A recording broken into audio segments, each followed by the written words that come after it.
All right, we're going to work with some more step functions. We've got Jamal and his brother plan to rent a karaoke machine for a class event. The graph shows the rental costs. How much should they expect to spend if they rent the karaoke machine from 8 a.m. to 7:30 p.m.? So if we take a look at what they're charging, you pay $30 for the first hour.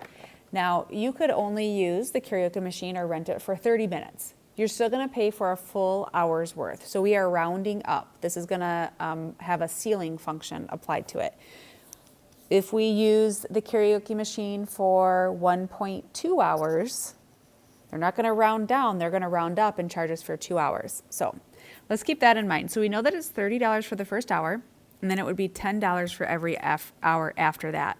So that's kind of our two pieces there is we've got, let's say our hours rented. Here's a visual of it too.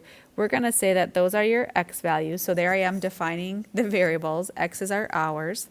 So if it's $30 for the first hour, that's when we rented it from 0 all the way up to 1 hour. So that's when our number of hours is between 0 and 1.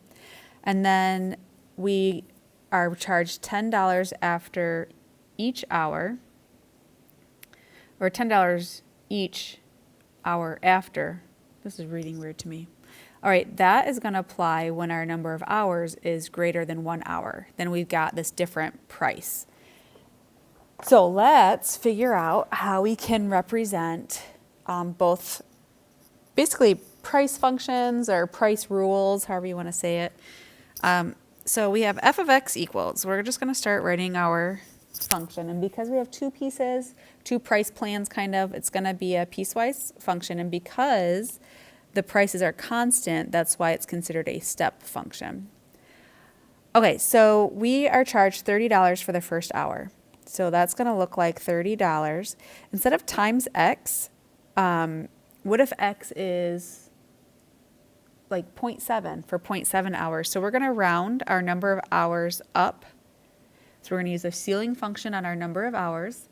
And that's what we're going to charge if our number of hours are between 0 and 1. So 0 is less than or equal to x is less than or equal to 1.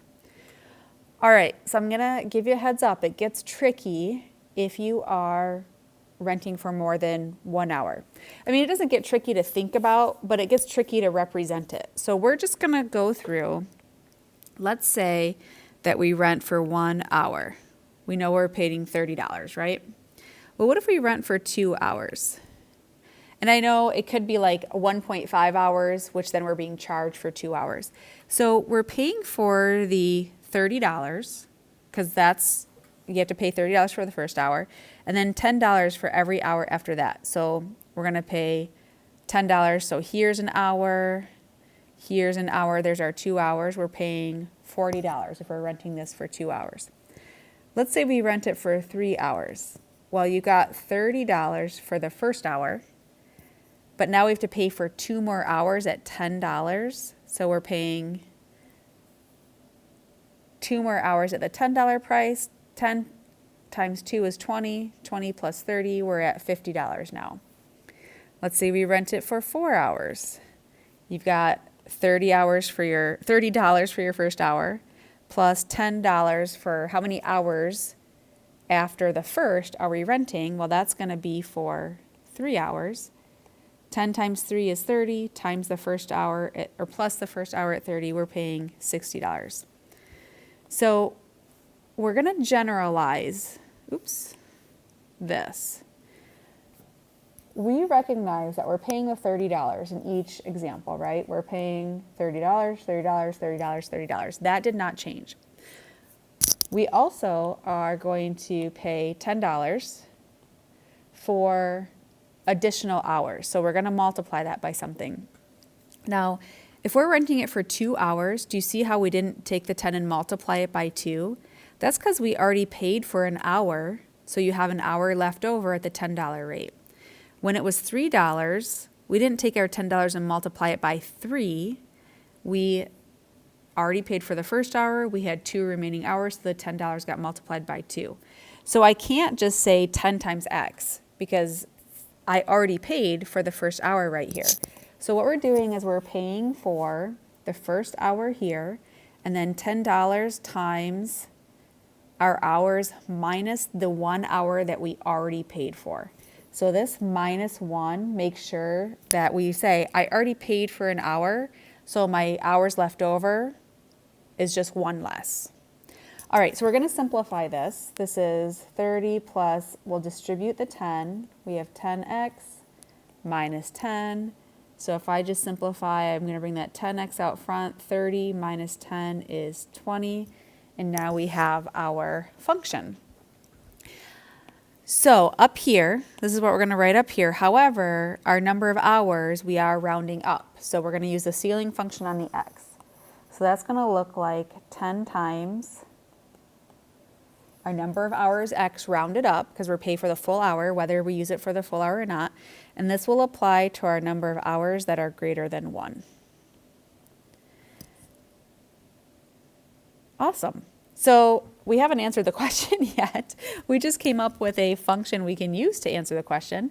They're wondering how much should they expect to spend if they rent the karaoke machine from 8 a.m. to, what was it, 7:30 p.m. So if we count that out, that's 11.5 hours. So if we go to our piecewise function, we can either plug the 11.5 into the top piece or the bottom piece. We just have to see 11.5 hours, that's our x value. Is that between 0 and 1, or is that greater than 1? Because that's greater than 1, when we find f of 11.5, we're going to plug it into the second piece. Oh my gosh, did you guys see I didn't even write it in? This plus 20, sorry, should go up here, plus 20. Sorry about that. All right. So we're going to use this piece of the piecewise function because that's the one you use. That's the price if your hours are more than 1 that you're renting the machine.